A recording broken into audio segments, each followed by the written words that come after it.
La Bible dit, deux hommes ne peuvent pas marcher ensemble s'ils ne se sont pas mis d'accord. Lorsqu'on écoute souvent ce verset ou bien lorsqu'on le lit, on pense souvent que oui, avant de marcher ensemble, il faut parfois se mettre d'accord. Sinon, véritablement, on ne marchait pas ensemble. C'est vrai. Dans un sens, avant de t'allier avec quelqu'un, que ce soit dans une amitié, dans une relation de couple, il faut savoir se mettre d'accord. Mais la Bible ne dit pas qu'avant de se mettre en marché avec quelqu'un, il faut se mettre d'accord. Elle dit lorsque vous voyez deux hommes marcher ensemble, en fait, il y a un accord. Ça m'emmène à l'histoire que je veux te raconter aujourd'hui. C'est l'histoire d'un frère qui, aujourd'hui, est de nouveau célibataire. Mais avant d'être célibataire, il était dans une relation avec une fille qui souffrait d'un gros problème de rejet. Immense problème de rejet, je te passe vraiment tous les détails. Et le profond rejet qu'elle ressentait à l'intérieur d'elle lui l'emmenait tout le temps à déformer les paroles. Lorsqu'on lui dit quelque chose, comment je vais dire ça? Elle exagère les choses. Ça emmenait parfois le mensonge, ça emmenait parfois la critique, ça emmenait parfois en fait par peur de se donner ou par peur d'être encore trompé, des réactions qui blessaient le frère en question. Et la relation s'est très mal finie, vraiment très mal finie. Mais ce qui s'est passé, c'est que le frère s'est dit, bon, ok, c'est une relation compliquée et dure, il n'y a pas de souci, donc je vais me lancer dans une autre relation. Mais quand il est venu me présenter sa nouvelle copine, je me suis dit, en la regardant et en l'écoutant, que moi, je ne voyais pas de différence entre la première et la deuxième. Parce que les deux souffraient de rejet. Les deux avaient un profond problème de rejet. Et la manifestation du rejet était quasiment la même. Et tu vois, il y avait ce problème de respect, ce problème de soumission aux autorités, ce problème de langage, ce problème de manque de confiance, ce problème... vous voyez, ces crises-là que ces personnes rejetées font souvent des crises parce que dès le moment où on voit quelqu'un poser une action qui veut ressembler à notre ancien persécuteur ou une action qui va faire en sorte que je me souvienne que non, en fait, la personne qui m'a rejeté avait l'habitude de faire ça. Au lieu, par exemple, de me poser, d'essayer de comprendre ce qui se passe ou d'arranger les choses, je vais extrapoler la chose. Je vais me débattre parce que je ne veux plus me retrouver dans ça. La profonde peur. Et c'est également ce que la deuxième faisait. Et résultat, la relation s'est encore terminée. Mais quel est mon point dans ça? Tu vois, lorsque tu marches avec quelqu'un, lorsque tu es avec quelqu'un, il y a quelque chose qui vous arrive. La chose n'est pas forcément verbale. Parfois, elle est spirituelle. Parfois, elle est émotionnelle. Lorsque je me suis retrouvée avec quelqu'un, et nous avons cheminé ensemble, que ce soit dans une relation d'amitié, comme je disais, dans une relation de travail, dans une relation amicale, il y a un accord. Il y a quelque chose à l'intérieur de moi qui a trouvé accord à l'intérieur de la personne. Il y a quelque chose qui nous réunit.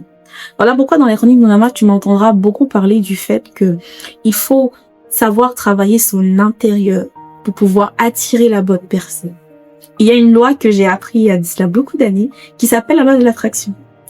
Elle stipule qu'on attire à soi les personnes ou les choses qui sont en accord avec nos pensées dominantes.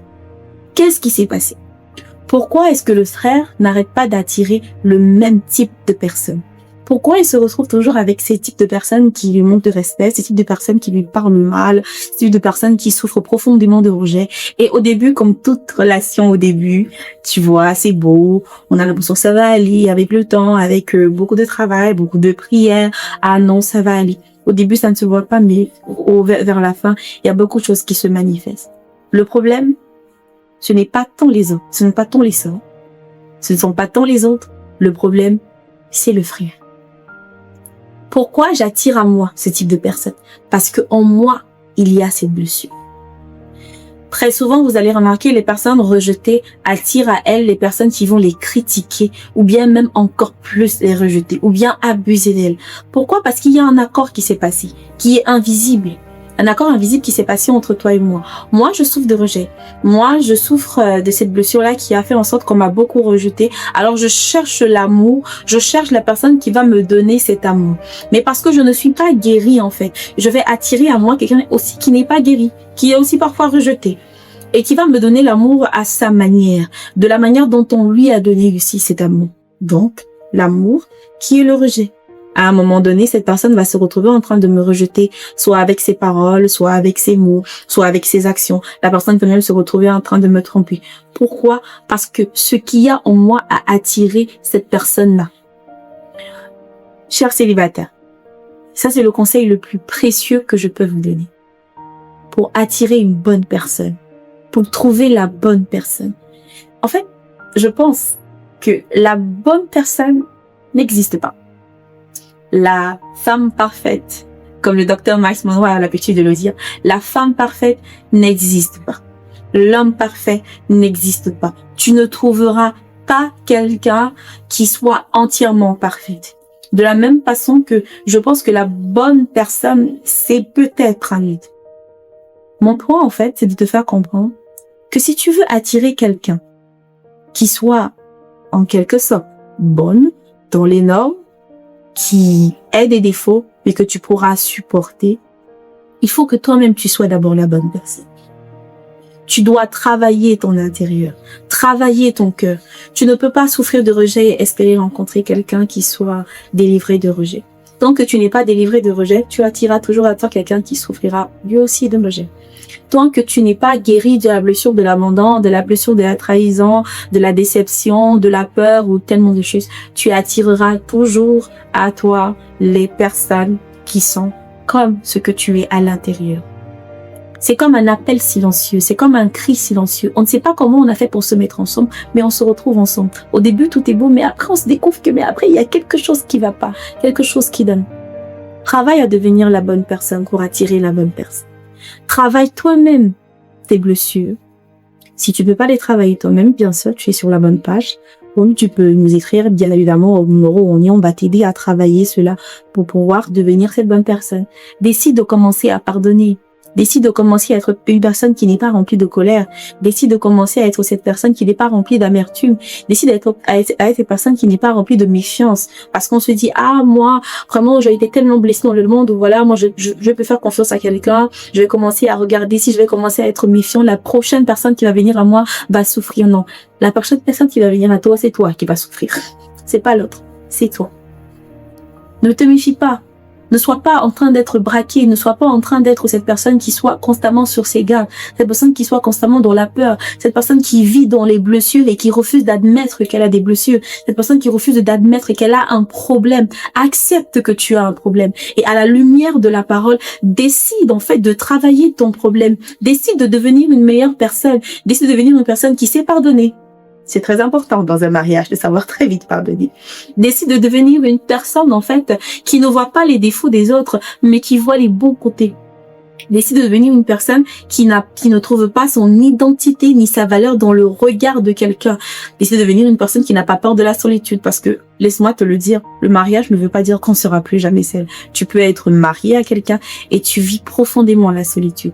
Décide de devenir quelqu'un qui n'a pas peur qu'on l'abandonne parce qu'il connaît sa valeur, parce qu'il sait qu'il y a quelqu'un qui l'abandonnera jamais. Décide de travailler toutes ces choses-là qui sont à l'intérieur de toi, tous ces mauvais côtés que tu trouves à l'intérieur de toi. À chaque fois que tu as l'impression que tu attires le même type de personnes dans ta vie, qui ne viendront que te faire du mal, à chaque fois que tu as l'impression qu'il y a des schémas qui se répètent dans ta vie, la personne à questionner, ce ne sont pas les autres. C'est toi, c'est ton cœur, c'est qui tu es. Qu'est-ce qui fait en sorte que ces personnes soient toujours attirées vers moi? Qu'est-ce qui fait en sorte que ces situations viennent toujours à moi? Qu'est-ce qui fait en sorte que je me retrouve toujours dans la même situation? Que ce soit au travail, que ce soit en famille. Qu'est-ce qui fait en sorte que à mon travail, à l'école, je retrouve toujours les mêmes cycles? C'est parce que mon intérieur l'a dit. Trouve la cause. Qu'est-ce qui a fait en sorte que j'attire ce type de personnes? Trouve la blessure. Trouve le problème. Trouve la mauvaise mentalité. Trouve la mauvaise façon de parler. Et traite-la à la lumière de la parole. Il y a une parole pour toi dans la Bible. Il y a un processus pour toi, pour la vie chrétienne, qui t'emmènera à devenir une meilleure personne, à devenir la personne que Dieu veut que tu sois. Parce que crois-moi, même quand tu seras marié, tu ne viendras pas dans le mariage pour recevoir quelque chose. On ne vient pas dans le mariage pour recevoir. On vient dans le mariage pour donner, pour aider l'autre à devenir la meilleure personne, pour donner tout ce qu'on a, pour que cette personne puisse évoluer, pour remplir cette personne d'amour. Mais tu ne pourras pas donner tout cela si toi-même tu n'es pas guéri, si toi-même tu n'es pas changé. Alors décide, je le dis encore, de guérir. Décide de changer ta mentalité. Décide de devenir la meilleure version de toi-même afin d'attirer quelqu'un qui est lui-même la meilleure version de toi-même. C'était tout pour les chroniques de Norma. À un prochain épisode. Bonne journée à toi.